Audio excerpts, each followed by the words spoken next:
I'm thinking of it now. I listened to it earlier today. It gives me goosebumps. It like makes your chest hurt. The best rap project of the last 10 years. You can just deliver all the way through a verse, and it's just constant, a barrage of amazing sounds.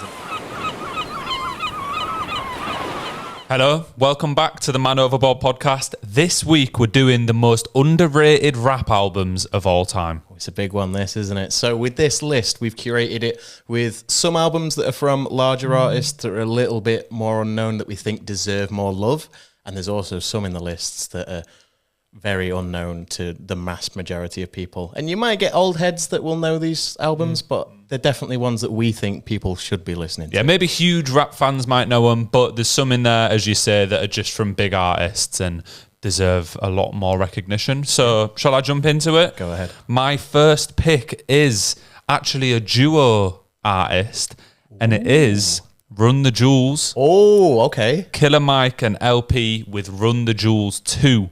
So they've obviously got a number of albums. It's just Run the Jewels, then 2, then 3, and 4. Mm-hmm. So there's 4 to choose from.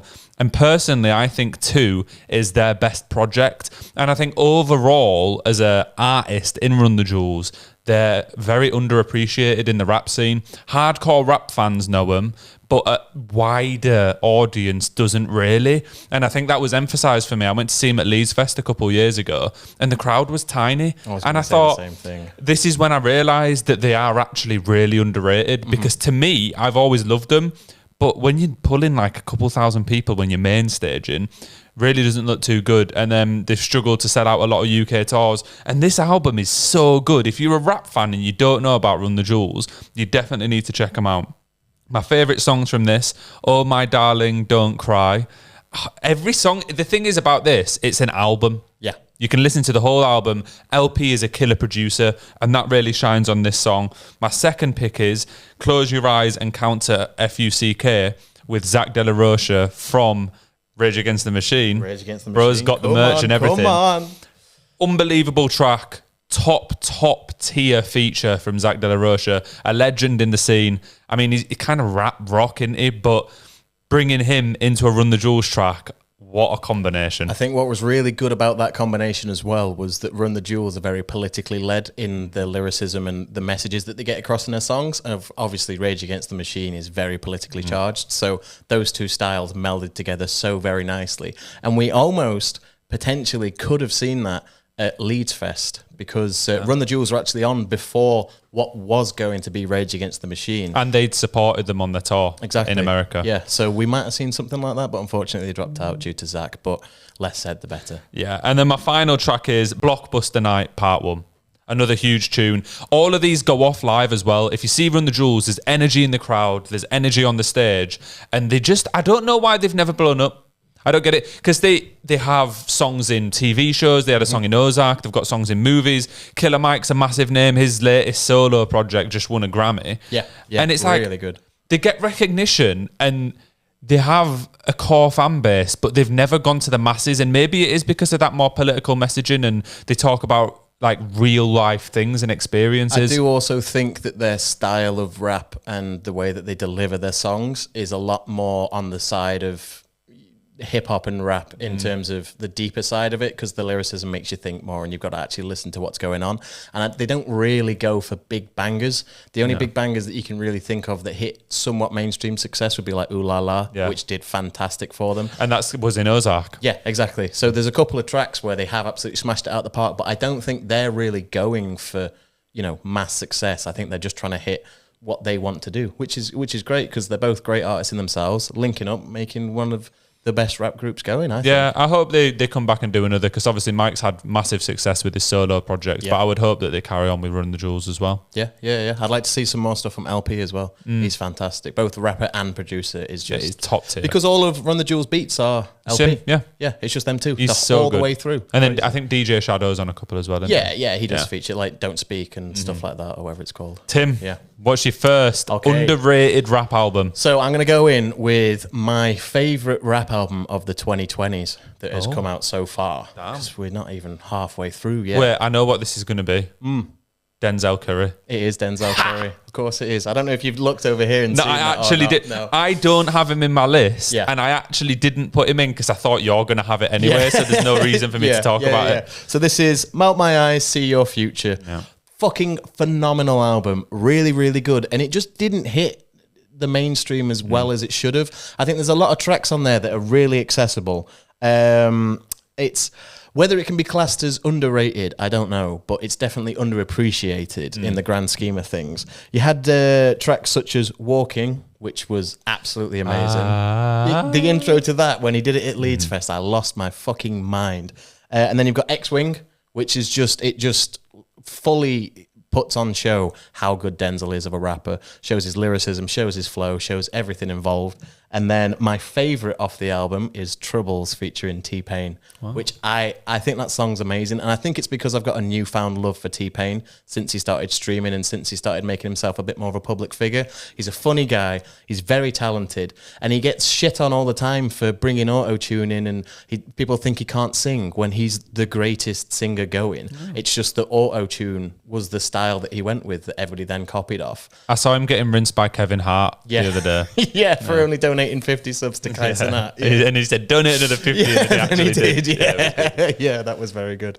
But I think overall, this album, I think in years to come, people are going to look back at this album and say, yeah, you know what? I think I should have given that more credit at the time. Yeah, it's a weird one with this because I think it's highly rated and got amazing reviews, etc. I think this definitely falls in the category of just didn't get mainstream success in the way that it should have done. Denzel, even his previous projects, was it called like Zoo? Something like that. Yeah. That was also really good. Yeah. Denzel consistently puts out very, very good rap albums, but it's just not quite hit that next level. I have a feeling maybe his next album could do that. I think the most well-received album might have been Taboo. Yeah, maybe so. With like Clout Cobain on it and stuff like that. That album was phenomenal, don't get me wrong. And I think that's what blew him up after Ultimate, because he had Ultimate that was the meme song and everybody loved that. And then he referenced Ultimate in some Taboo track saying, you think I'm the guy that did Ultimate? Well, I can do all this shit as well. And I think he carried off the back of Ultimate with Taboo. But then after that, I don't know why he's not, but he's just not managed to hit the heights that he had previously. He will. He will. He will get there. He will. He definitely will. Right, I'm going to go in with another one. And this is one that you would never guess in a million years, me saying this. Okay, I'm excited. I'm excited to hear what your list is, to be fair, for this. So, it is a UK rap duo, again. And it is... Do you want to guess before I don't know, you looked really Pete intrigued. And Baz. Nah, not Pete and Baz. It is actually Rizzle Kicks. Oh, fucking what? Yeah. Okay. With stereotypical. I'm not mad, but that's, yeah, okay. So Rizzle Kicks, Stereotypical, as an album is unbelievably underrated. The singles, I don't know which one was bigger. There was Mama Do the Hump. Fucking forgot about that. Which was it was really big in the UK for radio play. And then there was also Down With The Trumpets on this album. I think Down With The Trumpets would be the bigger. So both of them, I think, got top 10s. I know Down With The Trumpets got a number 5 single in the UK, which is pretty big in itself. But everyone just knows those tunes. If you go listen to this as an album, as a fun hip-hop album, really, really good. And I honestly think that Rizzle Kicks are no longer a thing. They've recently announced, though, they did a podcast together for the Brits, and they said that they're going to come back in the summer. Ooh. So I'd be really excited to hear some new Rizzle Kicks material. And Jordan Stevens, who is one of the members of Rizzle Kicks, puts out a lot of good messaging online, and he's very well spoken. And do you know someone that you know is going to be on the right side of history? Yeah. He talks about toxic masculinity, etc., all the time. But this album, so fun, so good. My favorite tracks is one called Traveler's Chant. It's just everything on this is just funky, fun, feel good. Yeah. I absolutely love it. Traveler's Chant, and When I Was a Youngster, which is kind of about like thinking about when you were a kid and like what job you would have wanted, etc. And when I grow older, I could have been a whatever. It's just so good. Didn't When I Was a Youngster do pretty well as well? Yeah, I think it did. Because I know of that track, but I don't know the album. I just know of some Rizzle Kick tracks, and I feel like I know that one as well. But Rizzle Kicks are, in my head, like a phenomenon, because everyone knows who they are in the UK, but I don't think anyone appreciates just how special they were as artists, because they were talented rappers, talented producers with the fun beats that they were creating in a different way to most other hip-hop acts. And I just think no one will ever go listen to a full Rizzle Kicks album. They'll listen to the couple tracks they remember from when they was a kid for the nostalgia effect. But seriously, go check out the full album. It is really, really good. I might give it a go because, I mean, like you're saying, I am one of those people that would never go back and listen to Rizzle Kicks personally. But I think what you're saying about them coming back this summer, I'd put money on them releasing a bop of the summer. Oh, yeah, easy. If they've been away for so long and they've been crafting and they've been meddling with different tunes. And well, they just broke up. But they've definitely been working on some stuff. Individually, they'll have probably still been working on a lot of music. And I actually think that maybe they won't release a bop of the summer because with the messaging that both artists have gone down from this point, it's been a lot more political and like real life messages. So I think maybe they might go down that route and actually try bring light to some serious subjects. I think I'd like to see it. I'd like to see them come back. It's been a while since I've heard anything from old Rizzle Kicks. Rizzle Kicks, we're waiting for the comeback. We're ready. Do a UK tour and we'll be there. All the way through. We'll all be down with the trumpets. And for my next shout, which is, that wasn't even a segue really, was it? No, it was awful. No, I know. Carry on. I just wanted to be down with the trumpets, man. So I'm going to go with Big Pun with Capital Punishment. So this right here is Big Pun's debut album released in 1998.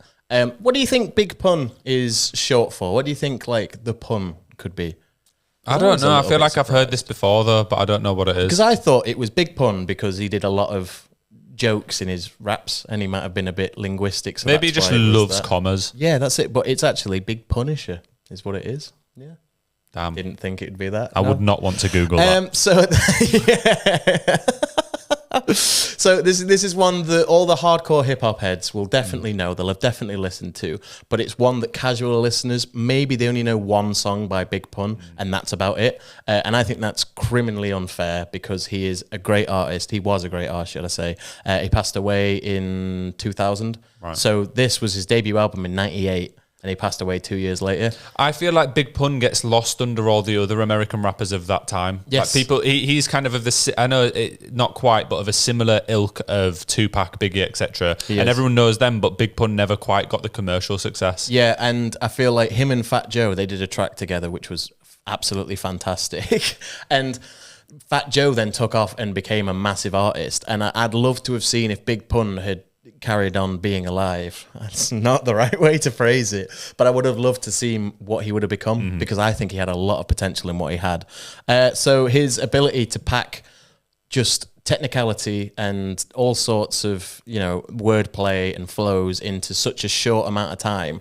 It honestly felt like when you listen to any of his songs, it feels like that man is never going to run out of breath. He can just deliver all the way through a verse and it's just constant, a barrage of amazing sounds. And it's just fantastic from front to back. Absolutely fire. The songs I'm going to go with is Beware. So this is a fantastic display of Pun's technical delivery. And then You Ain't a Killer. You're not a killer. I am a killer. You ain't a killer. Lord. And then Twins featuring Fat Joe, which was, it had an amazing old school beat. It's my favorite song by Big Pun altogether. He only released one album after this one, obviously, unfortunately. And it also has one of my favorite bars in all of hip hop history, which is Dead in the middle of Little Italy, little did we know that we riddled some middleman who didn't do diddly. I don't know what you said then because you just butchered it. Dead in the middle of Little Italy, little did we know that we riddled some middleman who didn't do diddly. That is pretty fire. Tell me that's say. Fun to say. That's so unique as well. It's great. And I've heard it referenced on, I think Demigods use it as a sample and there's a few other artists that have sampled that specific bar. And just that in itself is enough to give Big Pun a chance on the whole album because from top to bottom, amazing. I love it. I have heard Big Pun a few times and I think he would probably be mentioned in a lot of this type of list, underrated rap albums. For sure. I need to really dive into that album and I guess he's got another album or two as well after that. Yeah, he's got one album after this and then he's got another one that has songs from the first two. I'm not really sure what happened with that one. So there's only two proper ones really. But the second album... not as great because when I was doing some research into this, apparently it was because of his size, because he was a very, very big guy. Right. And by the time he released the second album, he couldn't even deliver the bars properly. He was running out of breath. He was struggling to do all sorts of stuff. So RIP to Big Pun. My next shout is a very unknown artist, one that 100% deserves to be on a lot of people's minds, especially in the UK. It's a UK rapper called Lowkey. Ooh. So it's Lowkey's album. It's called Soundtrack to the Struggle. Let me just double check when it came out, because I tried doing it a second ago in 2011. So quite an old UK rap album. This was before grime, etc. blew up. And I think that Lowkey is in a special cohort of UK rappers. He had a lot of tracks featuring Akala, who's a big legend in the UK, and it's very politically focused, to the point where Lowkey's music was actually banned in America because of some of the tracks on this album. Fucking hell. What was he saying? So there was a track called Abomination, like as in for Obama. I think it's been changed to Obama Nation since. But it's about how many bombs Obama dropped, because it was more than any other US president. I don't know if it still is, but it was at the time. But some really, really important messaging throughout this album and throughout Lowkey's discography, which is the reason, in my opinion, that he's never blown up. But at the same time, during these stints of music, because he's also a political activist and does a lot of talks and stuff, a very intelligent person, in this period he did actually get a lot of recognition in the UK rap scene. He had multiple Fire in the Booths with Charlie Sloth, which is... Fire in the booth, my guy. But at the time, that wasn't as big as it is now. But Lowkey did a really famous one where he went through every letter of the alphabet and rhymed off that. Yeah, I do remember that. So he had multiple of them. So he was getting a fair bit of recognition, but then he obviously had the messaging to stop him getting radio play, etc. Really, so it was just YouTube and streaming and CD sales and stuff that were really getting him it. So the title track itself, soundtrack to the struggle, is one of my favourites. And then there's Hand on Your Gun, which is a song about arms dealers, and there's lines in there about most people don't know that Rolls-Royce aren't really making most of the money from cars. They make most of the money from missiles, because they are actually one of the biggest missile dealers in the world, and things along those lines. And then the third track, what I want to talk about, is Long Live Palestine. And I think that this is important because it came out in 2011, and obviously Palestine is getting absolutely decimated at the minute. But most people don't realise like how long this has been going on for. Most people think what's happening in Palestine is a recent thing, but they've actually been getting bombed and attacked for, I think it's about 30 years now. Oh, yeah. So this was in 2011. There was a UK rapper talking about this and how important it was then. And I feel like we're not a political podcast. No. And I don't want to become a political podcast. But I do think it's kind of important that we touch on, like, I've seen in the last 24 hours, like just what's happened in the last 24 hours in Palestine. And I think it's the worst, like what's happened in the last few months is the worst thing I've ever witnessed and seen so prominently online in my entire life. Like genuinely it is. I know that there's been countless things happen around the world, but I think that because you can see this and the graphic media, etc., that comes with it. And when I was re-listening to this album earlier, and this song is painting a picture of that in 2011, and it reminded it, like, now things are 10 times worse. And I just think it is absolutely wild. And I think when we look back at songs like this that came out over a decade ago and what's happening now, everyone will look back and say, well, why didn't we stop it? And like, why didn't anything get done by our governments to stop it? And people that are growing up in those countries and going through this and seeing the family members pass away and seeing horrible things happen every day will think, well, why is Great Britain still selling them the bombs? Why is Great Britain still selling them the planes to drop the bombs and the jets and the drones and all of this stuff? And I think it's a really sad state of affairs when the majority of people in Great Britain completely disagree with it and have done for decades. And it feels like there's nothing that can be done. But I just kind of wanted to, I don't know there's not really an overall message here. It's just that in the last few months, I've been really disgusted by it all. Yeah. And this song reminded me of it. And Lowkey is, if you don't know him, go check him out he's on Twitter, on YouTube, etc. He still promotes the same messages. Rightfully so. And he's a really big name in the like political activist scene. And he's shedding a lot of light onto what's happening and sharing a lot of the right messages. Obviously, probably not 100% of the time, but sharing things that are important for people to see on social media, etc. And I think that that's the reason he never blew up as an artist. But I think what's happening there at the minute, like just needs to stop. I think the advent of social media as well has kind of shed a light on it more, because we're seeing more footage come out from those situations. We're seeing more people reporting on it in real time. We're seeing the damage that it's having on societies and it's having on families. And me personally, it's hard for me to take a stance on it, as I'm very unaware of the whole situation. I don't know the intricacies of it. All I know is that I don't stand for, unnecessary death of civilians. So it doesn't matter which side I'm on. I just don't think people should be unnecessarily killing people that aren't involved in any which way. And that's all I really have to say on it, because like I say, I'm not in a position to give any opinion. I don't think. I think the thing is that I want to touch on it because we're a really small platform, but I think if anyone hides away from talking about these things because of the fear of, I don't know, maybe getting it slightly wrong or offending some people that are on one side or the other, that's not what I'm trying to do. I'm just trying to say that as a country, as Great Britain, we should not be helping to fund and support that. Correct. And the fact that we're continuing to do so when the majority of the people in the country disagree with it on every level is absolutely...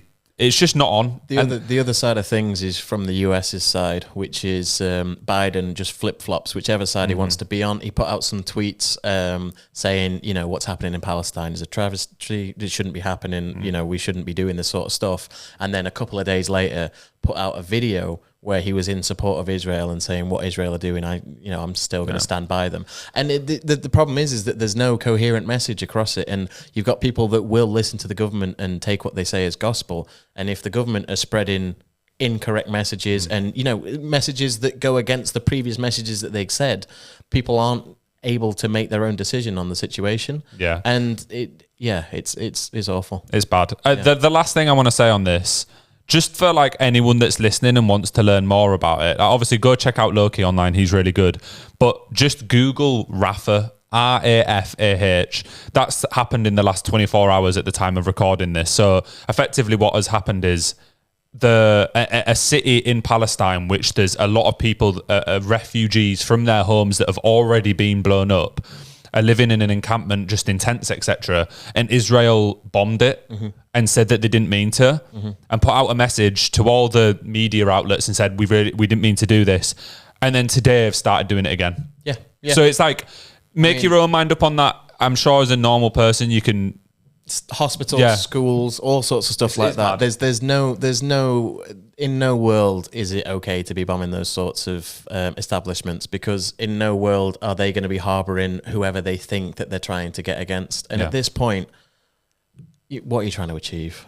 Well, at this point, it's genocide. Of course it is. Yeah. And that's all it is. Yeah. And I think everyone, the sad thing is everyone knows it, but no one can do anything about it. Yeah. And it is just not on. But let's carry on with the albums. Oh, here we go. That was I never know how to approach a subject like that, because it's a very touchy topic to kind of give your opinion on. But I think with what you're saying on the side of we're just against the death of unnecessary people. Let's just stop killing children. Yeah, that's it. It's a pretty simple fucking message. Yeah. And I don't know what is going on with not just our government, but leaders around Europe, around the world, around all the Arab countries and stuff as well. Yeah.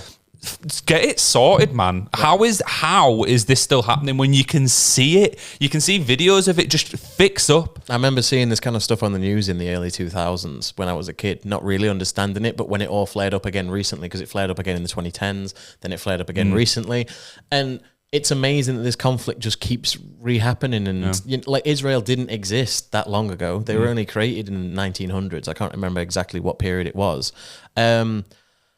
It's insane. It's just insane. It's mad. It's crazy. It's madness. What's your next album, Tim? So my next album, we're going to go with MF Doom, Born Like This. So this was a project that MF Doom released in 2009. It was what would be his last, what you could call a solo project. So he's very, like with Mad Villainy, he was with Madlib.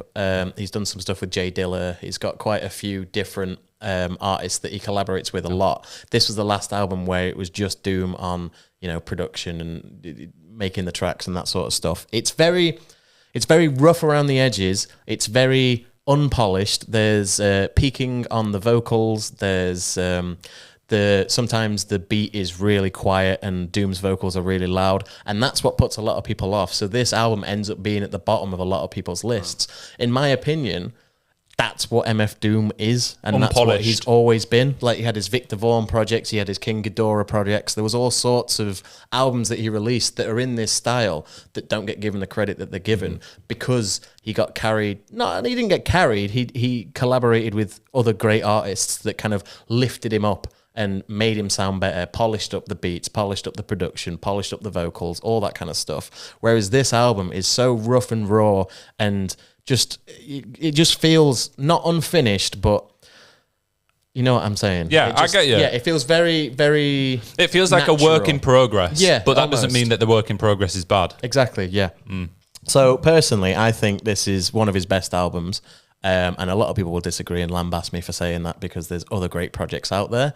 But honestly, one of the main reasons why this album fell as flat as well is because he does take a very strange stance on a lot of different topics. There's a song on this album called Batty Boys, and that is basically, he's throwing shade at homosexuals is what he's doing on the track. But he's also throwing shades at all other sects of society throughout the album. And this is the man that has professed himself to be a supervillain. So it's just him going in on everybody that he can, just throwing hate everywhere, spewing it everywhere. And he even came out after this album and said, look, I'm really sorry if I offended anyone. I didn't mean for it to be offensive. I'm just doing what I do, and this is what I do. Yeah. And with him being the supervillain, it's not really that out of pocket. Nowadays, if he released this shit, well, he wouldn't now, but if he did, it wouldn't get anywhere because it'd be so critically panned and people just wouldn't accept it.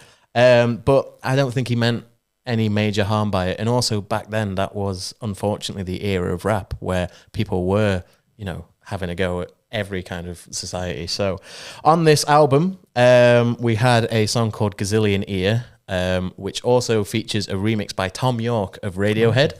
Later down in the album, which if that isn't an amazing cosign, I don't know what is. If the frontman of Radiohead is saying, fuck yeah, I'll remix one of your songs, that's great in itself, right?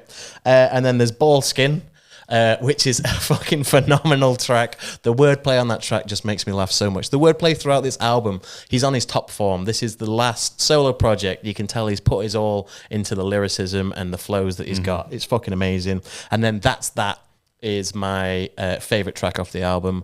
I've learnt the bass line to it. I know a lot of the lyrics to it. It's one of those tracks that just... It hits for you. It does, yeah. And a lot of people say that this is one of MF Doom's projects that doesn't have a big hit on it. But I'd argue that is the big hit off this album. It's a fucking great track. It's got a decent amount of streams. A lot of people listen to it. But for some reason, MF Doom fans and hip-hop heads as a whole don't regard this album as very good. But I disagree. Well, that's a sad one. Maybe if he'd have polished it up a little bit more, it might have... Well, the thing is that is Doom. That's what Doom was. That's what Doom always was. And I think people just... Because he's had the projects like Mad Villainy and all these other ones later down the line, that people expect a higher set of quality. So they listen to Mad Villainy first, they go back and listen to his older stuff, and when they hear an album like this, it's rough around the edges, the production's really bad, the vocals are peaking and stuff like that, they think, this is shite, I cannot listen to this. I think it's also really hard when you're comparing someone's work to stuff like Mad Villainy, which is in everyone's top 10 list. Yeah, exactly. And that's such a good album that it's impossible to really compare the two, but that doesn't stop this album from still being worth a listen and have some high moments throughout. Exactly that. Yeah, I need to listen to more MF Doom. When I've listened to him, I've just not got as into it as everyone else has. I don't know what, do you know sometimes when an artist just doesn't click with you? To be fair, it's not like he's not a big artist. He's not what a lot of people don't click with him. And there's a reason for it, is that it depends what you're listening to music for. I like to listen to rap and hip hop for the lyricism and for the flows. I see the kind of the vocals as another instrument, and I really like the instrument of vocals, if you want to call it that. I like it when people like formulate their bars and have them in a way that sounds good. It just itches my brain, right? I think is the best way to put it. And there's artists like MF Doom that just hit it so well every time. And sometimes the wordplay in there, you can go back and listen to MF Doom albums multiple times, and then you'll finally pick up on something and go, oh shit, I get it now. I get it. But yeah, not for everyone, but for me. Fair enough. Yeah. My next pick is one that I would have thought, if you were going to predict any rap project to be in this list, you would have predicted this. And it is Kanye West and Kid Cudi with Kids See Ghosts. Right. Can I just make a point quickly? I was going to include this one, okay, but I wasn't sure where it stood in terms of critical reception and public reception and how well it actually did. I think this one, again, leans more to the not well-known throughout the rap community or throughout the music community as a whole. And when it first came out, it actually didn't get amazing reviews from everyone. Some people said it was a bit too out there. The production was quite unique on a lot of the tracks. But then I think as time's gone on, a lot of people that originally disliked it and have given it another go have started to like it. But it never hit massive levels. If you ask most people who are fans of even Kanye West, like just casual fans that know a couple of his hits, they have never heard of Kids See Ghosts. So many people haven't heard of this project. And I think it is one of, if not the best rap project of the last 10 years. Ooh. It is very compact. I think it's 6 or 7 tracks. Every track is tailored so well. The features on there work well. You've got Pusha T, obviously having Cudi on every track. Cudi and Kanye are like twin brothers when it comes to music. When they're on a track together, it usually works well. It's just so good. I think the pairing of Kid Cudi and Kanye is like Marmite. I think you either love it or you hate it, because I think that some people think that Cudi could bring the tracks down. Some people think that Ye brings the tracks down. It depends which side of the fence you sit on. And I can see both. Like arguments, because on some tracks I do feel like Cudi isn't pulling his weight entirely, and other tracks I feel like Ye perhaps hasn't put his whole into it. Nah, I think that this album is it's like an EP masterpiece. I honestly don't. In terms of rap, it's not bloated. There's no tracks on there where you think it doesn't have a purpose. And my favourite tracks are Fourth Dimension, which incredible production, unbelievable beat.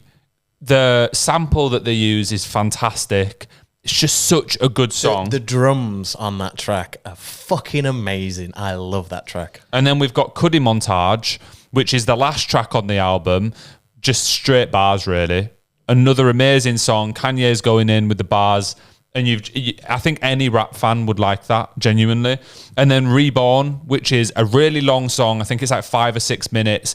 Calm, chill beat. You can relax and listen to that. But that's what I love about this album. Like there's songs like Feel the Love, which is people screaming down the microphone, and then it kicks into Reborn, and it's just like chill. It has everything from...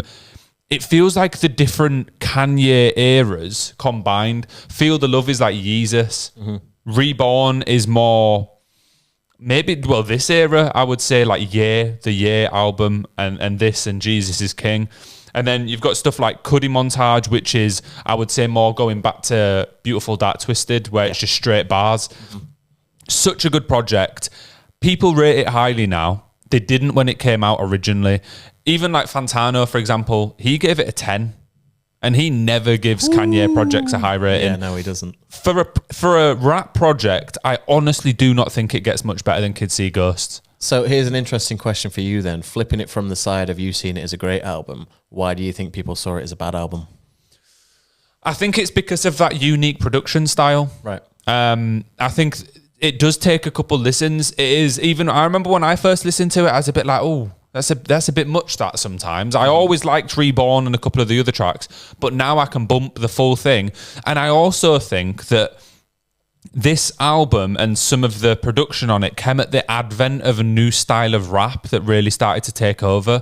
And I talk about like Playboi Carti with his strange screams and stuff like that. But he's become one of the most sought after rappers in the rap community. Not just him as well. Travis Scott does that a lot of the time, especially on his latest album. You see that. But I think that it's just, to me, I don't know what it is about this album. I love the cover. I love everything about it. And I think everyone had waited for this Cudi Kanye collaboration for a full project instead of just a track or two for a long time. And I personally think that they bring the best out of each other. I think that it just works. And I think this is Kanye's production at its best.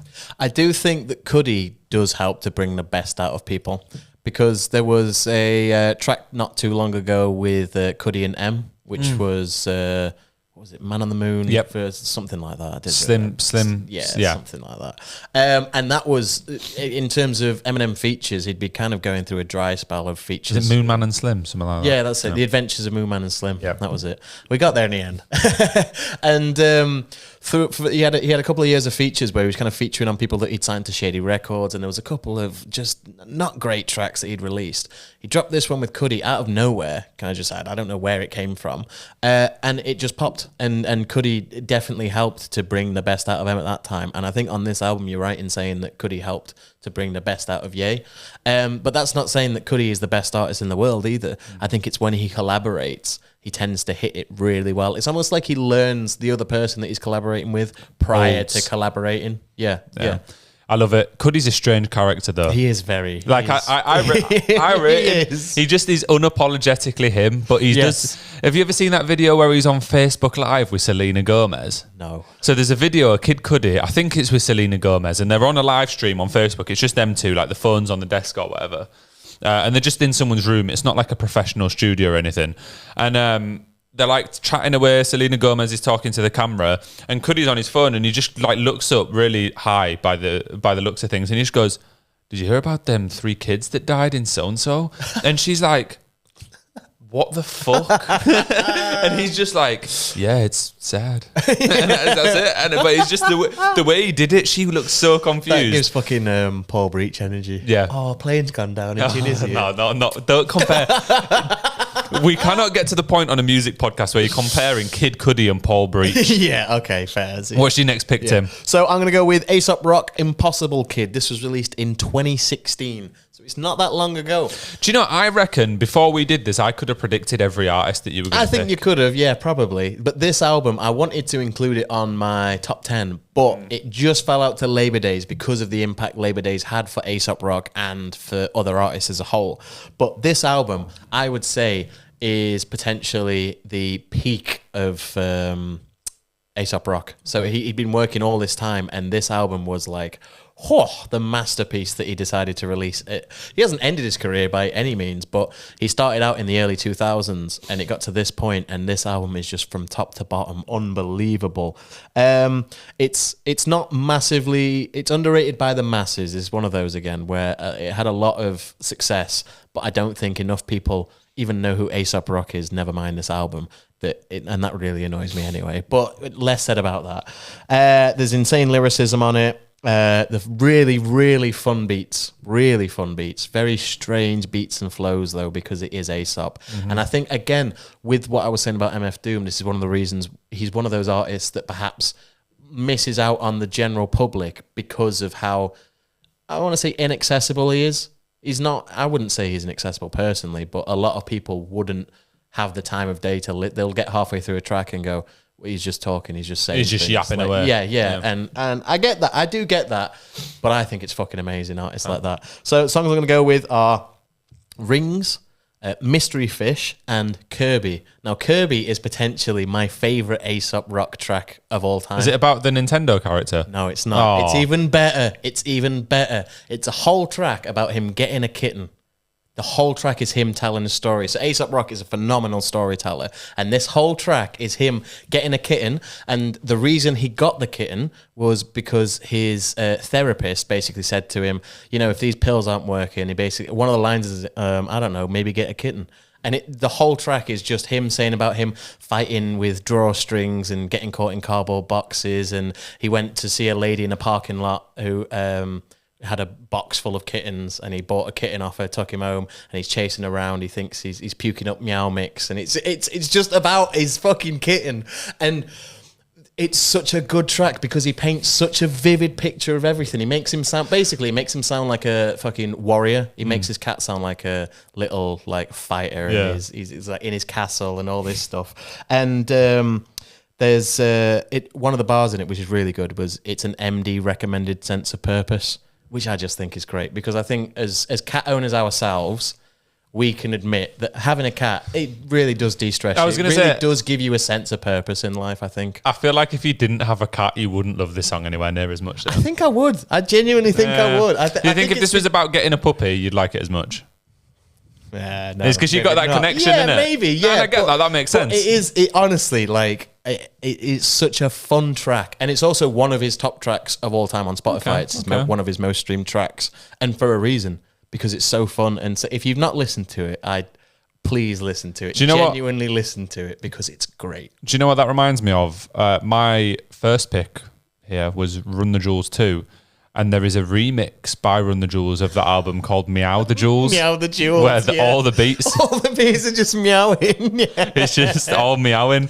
What the fuck is that? Why did they do that? They must have just been bored and high and thought we'll do that.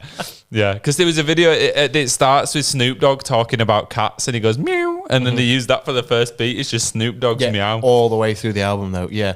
I have that. That appears in like my DJ sometimes on Spotify and stuff like that. And you're like, what is happening? Because they use the purr as the bass. They use cat purring as the bait and all that stuff. But honestly, this album, phenomenal. As far as Aesop Rock goes, I would recommend people to listen to Impossible Kid over Labor Days personally. But I'd say Labor Days was more seminal for Aesop Rock. Okay. Well, maybe I'll give him a go one day. I have listened to him a few times before, but I think even if you don't listen to the album, please, please, please listen to Kirby. That's all I ask. Kirby Kitten song. Go check it out, ladies and gentlemen. Give it a go. And you can come back and comment and tell Tim that you don't have a cat, so you don't care. Oh, no, but clearly people do, even if they don't have a cat. A lot of people have a cat. I think he's forgetting. Why are you dissing the cats, man? Nah, fair enough. I don't know what to go with next. I'm going to go with Kevin Abstract. Which one? Arizona, baby. Oh, okay. I was going to say American Boyfriend. I was like, I don't know if that was really underrated. American Boyfriend, I love for the single. I've actually got wrote on my notes, shout out to the banger from previous album, American Boyfriend, because I think that song in itself is great. But I think Arizona, baby as an album is a little bit better. Obviously, Kevin Abstract of Brockhampton, who you could probably pick any Brockhampton project to be in this, really. I was very tempted. Yeah. But then I thought, underrated? They are good. I like Brockhampton. And I think Kevin Abstract's solo work has actually gone on to do quite well. But again, not many monthly listeners. If you ask most rap fans, if they're not a fan of Brockhampton, they probably don't know who Kevin is. This album is definitely worth a listen. Really chill. Some important messaging throughout it as well. My favourite song is Peach. I think that's his biggest track as well. But I think it could be. I think it'd probably be on his top list. It's weird with this album because it's like, if you want to relax and listen to some chill rap that's got some meaningful messaging behind it, there's messaging about him coming out, etc., this is just a top tier one. Every track, there isn't that much variation, but it gets everything spot on. Do you know what I mean? Like when he's got his formula, and for a solo project, after being in a group for so long, where it must be quite difficult when there's like 10 different voices at once all coming in on tracks. And I just really liked this and the overall vibe of it. And if it fits your vibe, like Aesop Rock, I think if that chill rap style fits your vibe, he's not chill, but Kevin is, then you'll really like it. Songs to check out: Peach, Georgia, and Joyride. Best 3 tracks off the album, without doubt. There's one called Baby Boy as well, which is quite good. So maybe check that one out as well. But yeah, I don't really have much more to say on it. I don't have to die. This is what I mean. Yeah. Some albums, it's just like, this is a good album, and I think more people should listen to it. And I think that's one of them. I would agree. I think Kevin Abstract as a whole needs to be listened to more. And the problem with what you were saying about Brockhampton is I don't think on any Brockhampton track I could really pick out Kevin Abstract's parts. I couldn't really pick out who any of the parts. No. It's just, there is one person who has that. I can't remember which fucking song it is. He talks about Whataburger and something, and he's got a really strange flow. He's got a really weird flow and a weird voice. And I love weird flows and weird voices. So he really stands out for me. But for the rest of them, they don't blend into one per se, but it's hard to pick out who's delivered what bars. And I feel like Kevin's had probably the best solo career outside of it. Oh, definitely. Yeah, I can't think. Could you name another member of Brockhampton? Not off the top of my head, no. Exactly. I'm sure if I read him, I'd know him. Yeah, definitely. But I mean, you can't. So it goes to show that Kevin Abstract, but also Kevin Abstract formed the group. Yeah. So, and also, when I say he's had the best solo career, it's still not been very big. That's why he's making it on the underrated list. I think Brockhampton albums all could. And I think I would even be tempted to put American Boyfriend on there, but I just preferred Arizona. And Saturation, like the first one. I think would definitely be on this list as well, potentially. Speaking of Brockhampton, do you know how they got formed? Was it in college or something? So there was some people that they knew each other in college. A couple of them knew each other. I think it was Kevin and a couple of the others knew each other. But then they put out on a specific forum. Do you know what forum it was? No. Okay, so Brockhampton. They had some people that went to college together. They were like, let's form a band. Let's form a boy band. Let's see who else wants to join it. So they went online to their favourite forum at the time, which was a Kanye West forum. No word of a lie. They went on a Kanye West forum. They put out a post saying, yo, we're trying to form a boy band. Does anybody want to like join us in this? They got people to send them like lyrics that they'd recorded themselves and send them little snippets and that. And then they ended up forming Brockhampton together. So if it wasn't for Kanye West, we wouldn't have the Brockhampton that we ended up with. My list is so Kanye influenced as well. This just makes it so much better. Yeah. This just adds another twist to the tale. Does, yeah. What's your next pick, young Timothy? I'm going to go with Atmosphere. When life gives you lemons, you paint that shit gold. So this was released in 2008. It's a hip-hop duo consisting of a guy called Slug and a guy called Ant. And it was one of the first rap albums that I found myself and properly listened to. There's another one on my list that falls into that category. But you know, when you've discovered a new genre that you enjoy when you're much younger, and you think, I'm gonna dive into this and see what I can find, see what comes up. I started to do a little bit of like delving online, I think it was, and I found some like more niche artists, and I was like, I'll give these a go. And Atmosphere was one that came up, and I would argue that this album is near perfect.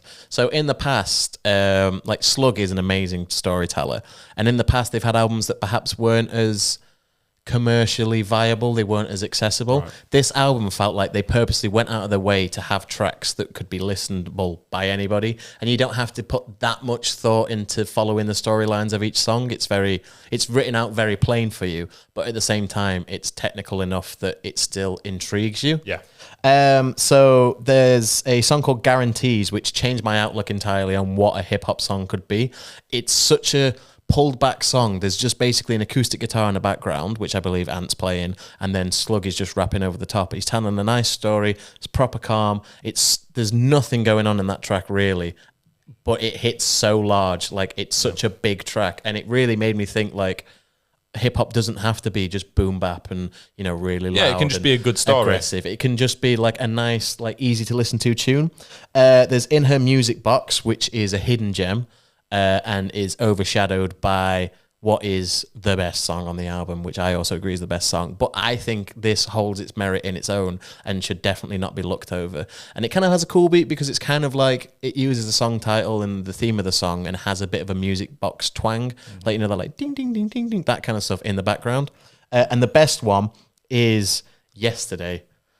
Which is honestly the most painful track you'll listen to. And when you get to the ending of the track, the very last couple of bars, it genuinely, like, I'm thinking of it now. I listened to it earlier today. It gives me goosebumps. It like makes your chest hurt. It's basically a song where he's talking about yesterday, and he's talking about the past and saying how much he liked, you know, hanging out with this person, and now I fucked up and all this stuff. And it keeps you guessing as to what's happening during the track.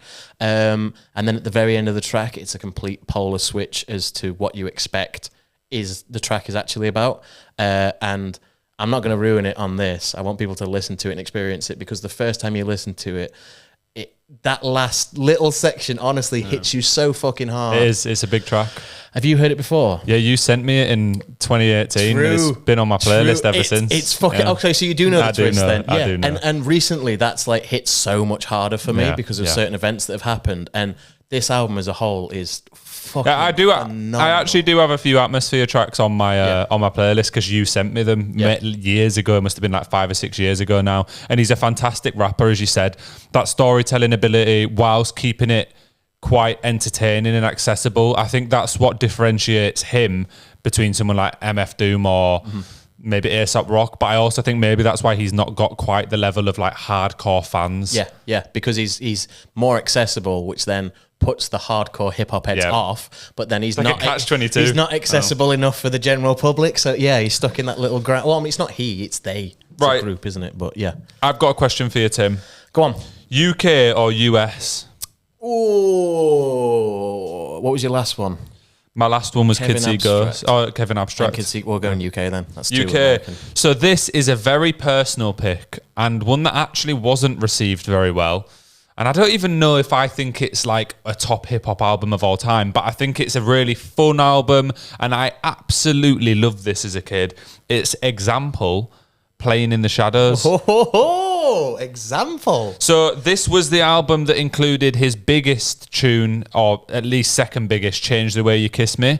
And I think Example, as far as UK rappers go, is criminally underrated because he was huge for years and he's now switched into like more house music and dance music and stuff. But Example had so many big tracks, and maybe it's more like pop rap as opposed to a straight rapper. But people don't realize Example came up as a straight up rapper. His first album, which didn't do very well commercially, was just a lad from Sheffield rapping. And then the next few, Playing in the Shadows was, I think, his third or fourth project.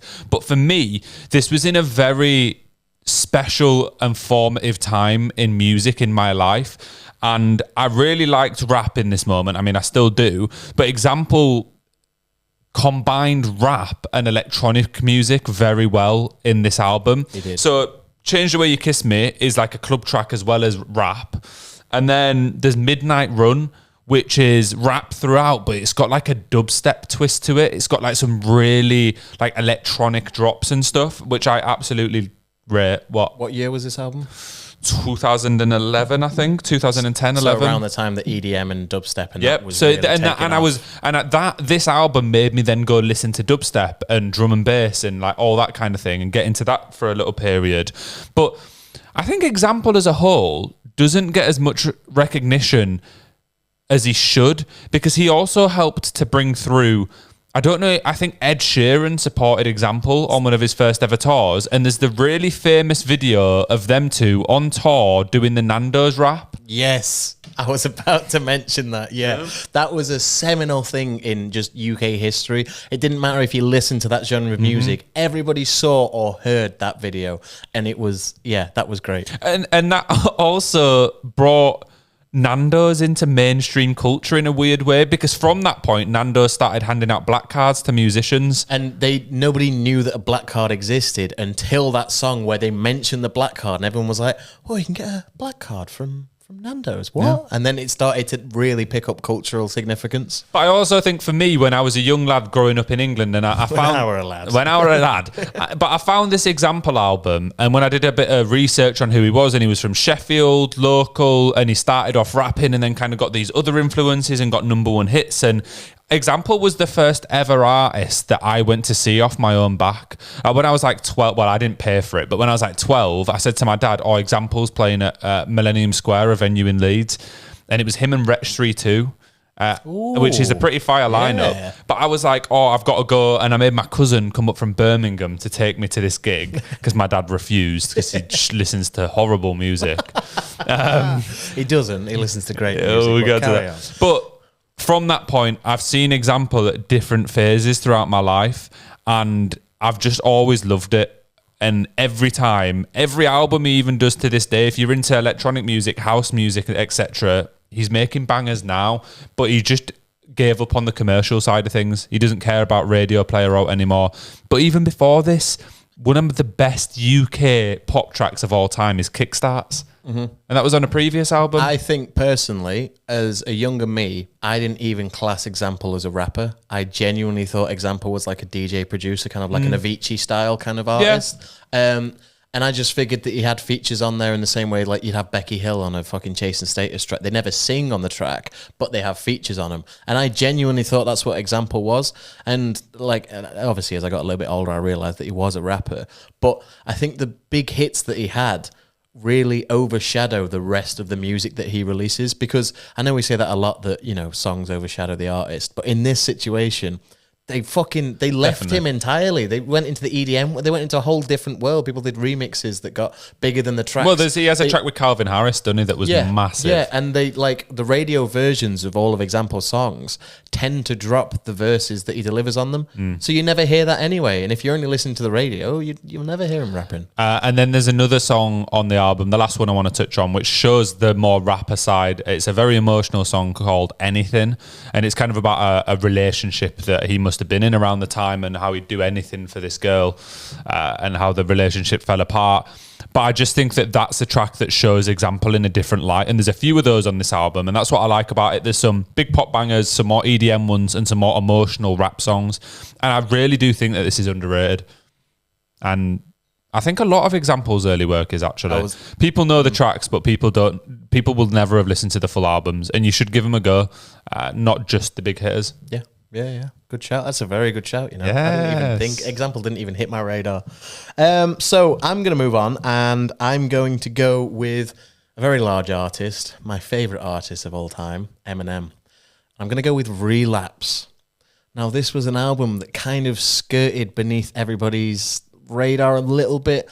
There were some songs on there that obviously were huge, like We Made You and stuff like that, that really hit the mainstream. But there's any Eminem project has got songs that end up blowing up off them. So especially around that time, because this was 2009, and M really blew up in the 2000s. So this was just towards the tail end. Just before Not Afraid.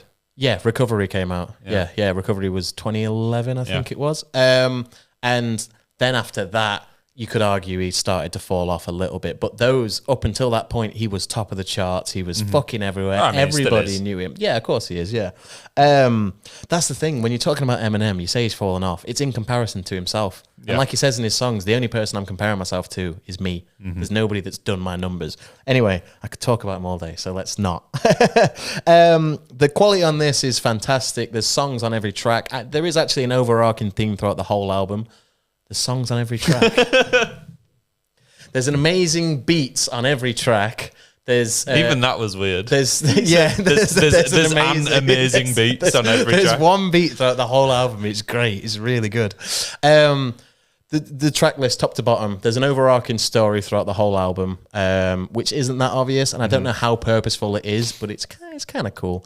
And it's got a lot more listenability, like replayability, than other albums that he's got, because there's a lot of tracks that I feel like with them that you can listen to and they just get stale.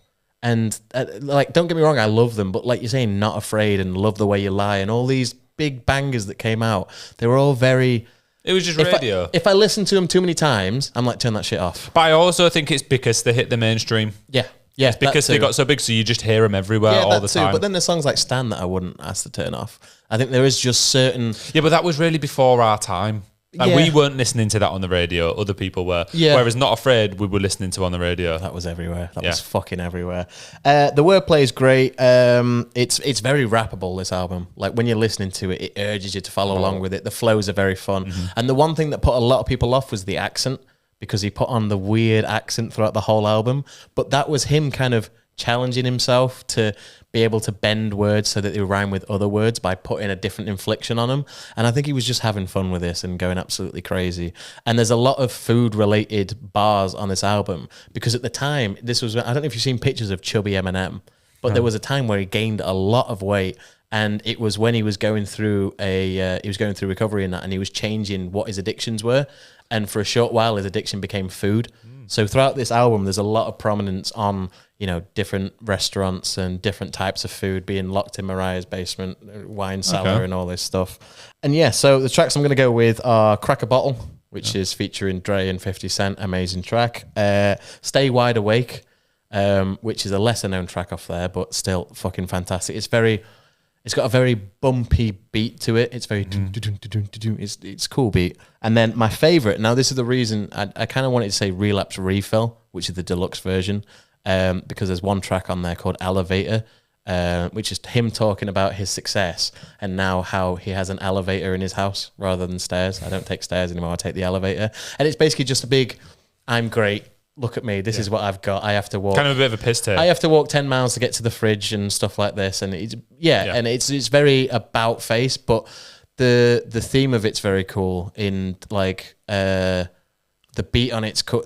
I just love this album, and I think a lot of people don't give it enough time. And Eminem himself says that this is his least favorite album. He really doesn't like it.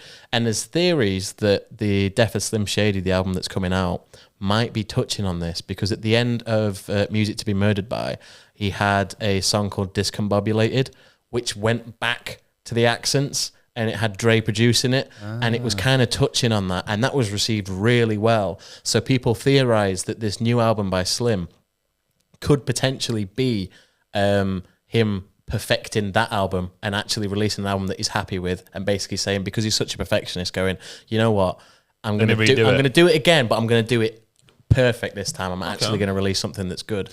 So, I mean, I'm excited. I must admit, to be honest, this might be a bit of a controversial take, but there isn't really an Eminem album that I hate. No. There's some, I obviously prefer the earlier albums, but as far as this goes, and even Recovery, because I was a kid when it came out, it kind of has that nostalgic vibe for me now, so I don't dislike the cringy songs, because I liked them when I was 10. Yeah. So it doesn't make a difference to me. I'd say Recovery is probably one of my least favourite projects. Yeah, it's not up there, but I would rather listen to Recovery than Music to Be Murdered By. Yeah, that's fair. I'd understand that. That's fair enough. Yeah, and that's a nostalgic thing as well, isn't it? But then Recovery also has Spacebound on it, which is one of my favourite tracks of all time. So it's kind of love-hate relationship. One day we'll do a ranking Eminem albums. Yeah, I think that'd be a fun episode. Oh, that would be great. Because you just fucking shout at me every 3 seconds. Shall I go in with the next one? Yes, go ahead. So my next one is from an artist that we have already mentioned, that I have already mentioned.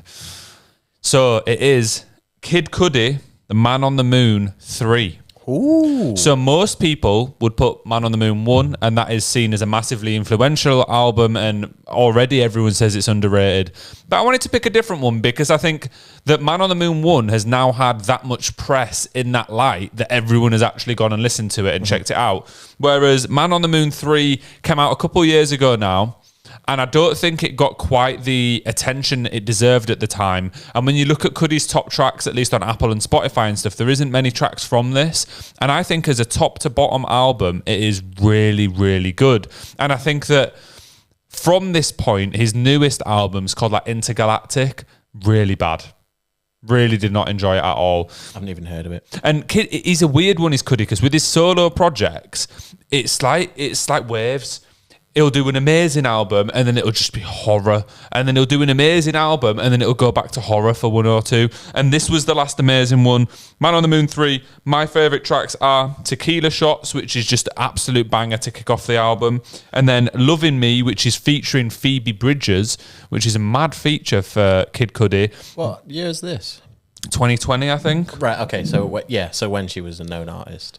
Because I was going to say, if he was co-signing prior to that, that'd be impressive. Yeah, but she wasn't massive. No. But it's for Cudi, though. Yeah, true. I mean, it helps both of them, doesn't it? Yeah, definitely. This album was... I feel like I need to start writing these down, because you always ask me, 2020, I got it right anyway. Sorry. No, I was more saying it because it was like a note to myself for future ones, because I never write the year down. Yeah. But I think it's always interesting to know the year, because it kind of puts it in its position then, as well as how it stood the test of time. And then the last track for me is Solo Dolo, and this track is so special to me because of the production on it. So it kicks off with like, it feels a bit more like a movie song, like a soundtrack, and there's like these weird horses and stuff in the background, and it has this kind of demonic type feel to it, but it makes it special. Like the production on it is just so good. And I think this album as a whole from Cudi goes through lots of different vibes. There's some more emotional tracks talking about family, etc. And then there's some really feel-good tracks. I think Skepta's on the album at one point as well. And I just don't know why it's not talked about more, because it was in a time around the lockdowns as well when people were listening to a lot of music.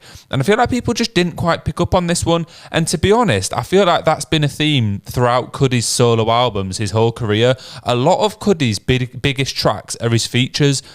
Go listen to his albums. A lot of them are really, really good. Just have a Google. You can see some of them aren't that great. Speeding Bullet is not very good, but there's a lot that are. Mm-hmm. And you need to check them out. If you're a hip-hop fan, if you're a rap fan, Kid Cudi's got a fantastic discography, and I don't know why he doesn't get the level of love of other rappers because everyone knows his name. Yeah. Everyone does, but his big tracks, Eminem feature, Travis Scott feature, Kanye West feature.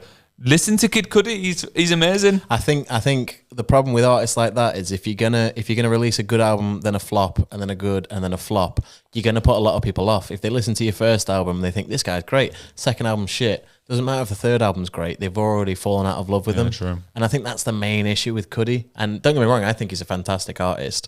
But even me personally, I haven't really listened to much of his solo You'd stuff. love that album. I think, yeah, you really would. I think I would because I would liked the first one, Man on the Moon 1. That was decent. But again, I never really. But then 2 wasn't as good, but 3 Cudi. is. It's weird. Yeah. But hit and misses, I guess. Tim, what's next? Do you have any more albums after I have this one more after this. Cool, okay, I can do one more. So I'm going to go with one that you're going to have any idea who they are, and even when I explain who the people in the groups are, you probably still won't know who they are. Okay. So this is Jedi Mind Tricks with Army of the Pharaohs. So that's 2 groups. Army of the Pharaohs was formed by Jedi Mind Tricks. And this is Ritual of Battle. Don't do that because people will fucking slate you for it, man. If anybody's listening to this that's a proper hip-hop head, this is great. This is fantastic. The people that were on these albums, unbelievable. If I speak. So exactly that, yeah. Fucking Mourinho, fuck off. There's 2 groups of insane rappers. So there's a roster. These are just some of the names that are on here. You got Vinny Paz, Apathy, Self-Titled, Esoteric, Block McCloud, and just fucking so many more. Do you know what I feel like the difference between me and you in this list is? I feel like you just like the most. I feel like you appreciate random ass shit. Like you've got that's like a backhanded compliment. No, it's not like, it's actually not a diss, but you've listened to that much rap that you like the weird stuff. Yeah. Genuinely, like it gets to the point where like I don't like the mainstream. Anything that could be classed as mainstream now, I'm kind of like, yeah, it's all right, but there's nothing going on. They're not talking about they're not telling a story. They're not going insane with the bars. It's like, do you know when you learn in school and they say like, don't watch too much porn because you'll end up watching all the really weird stuff? You've got to that level with rap. Goes on to scat. You're watching people shit on each other's chests and that. Fuck me. So let me explain how I got into this. I'll explain how I got into this, right? So I was on Pornhub. When I was younger, so Vinny, this is getting worse. This is getting much worse. Vinny Paz had a song called End of Days, right? And that song is all about, it's got samples from the big conspiracy guy, David Icke, at the beginning of it. And it's genuinely all about conspiracies. Like, they never told you about the Mount Vesuvius tomb. They never told you about the skeletons on the moon. It's all about it. The whole song is conspiracy, talking about swine flu was a lie, the bird flu was a lie. Why would that even come as a surprise? Yeah, that kind of shit. And at that time, I was the age where you go, I don't know if you ever did this, went down the conspiracy rabbit hole on YouTube. Oh, yeah. Yeah. So when I found this song, I listened to this song and used that song as a way to find more conspiracies. It's like, what's he talking about, the Mount Vesuvius tomb? Let me Google that, have a look into that. What's he talking about, skeletons on the moon? Oh, what's that about? What's scat? What's scat? What's talking about scat for? And then from that, I started to look into more Vinny Paz projects and the work that he'd done in the past. And that's when I found Jedi Mind Tricks and Army of the Pharaohs, which is kind of a similar thing. And yeah, that's basically how I stumbled onto this. And this album has been, when I've spoke about it before, when you were younger, you used to like entire albums and they're in your like song. This is one of them that's just been in my liked songs forever. So when I went through the album, I've not listened to it in a while. I was trying to pick top tracks and I was like, I know all of these fucking tracks, every single one. The ones I've gone for are Swords Drawn, Dump the Clip, and 7. So they've got a very spooky vibe to them. The album covers a skull with some pyramids in the background, and it's all very like, it's a bit edgy, you know what I mean? And they just have such amazing flows between them. They're all such great rappers in their own regard. It's kind of like a Brockhampton supergroup. Like, it just works well together. They're just so good. And Self-Titled is, you know, somebody I found through this group as well. I found a lot of rappers that I like from these projects. And yeah, I just think it's something that people should give a go. Fair. If they like spooky shit, if they like crazy flows. And if you like weird stuff, Check it out. Yeah, basically, yeah. If you're on the wrong side of hip hop, If you're listening to this, my picks have been in fact, no, my picks haven't been that basic. There's been some weird shouts in there, but if you're a real hip hop head, go listen to Tim's picks because it's you probably find more unique stuff there. yeah, potentially. Yeah. So is this the last one then? My next one. I've got one more. You got one more. Yeah. All right, cool. So this is an album which I think is very highly rated by rap fans, but only by the rap fans that know this artist. And it's Pusha T, Daytona. Ooh. Daytona was part of the Kids See Ghosts era. And I think this era produced so many good projects. And a lot of hardcore rap fans know about it. I think it was called like Good Music Summer because it's all people that were on Kanye's label. Kids See Ghosts was a part of it. Yeah, the album or EP was a part of it. Tiana Taylor had an album in that summer as well, which was produced by Kanye mainly. And then there was Daytona by Pusha T. And I think as a solo rap project, very, very hard to beat this. The flows throughout are incredible.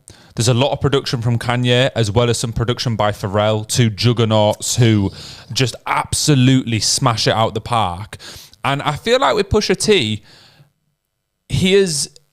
rap fans know him, mainstream music fans don't, and I think he's never been pushed because of that beef with Drake. Like he absolutely bodied Drake to the maddest level. He probably bodied him more than Kendrick did. It's a hard one to say, yeah. But Daytona is such an incredible album, and if you're a rap fan, I have no doubt in my mind that you'll like it. Honestly, it is so good. Again, compact. I think it's 7 or 8 tracks.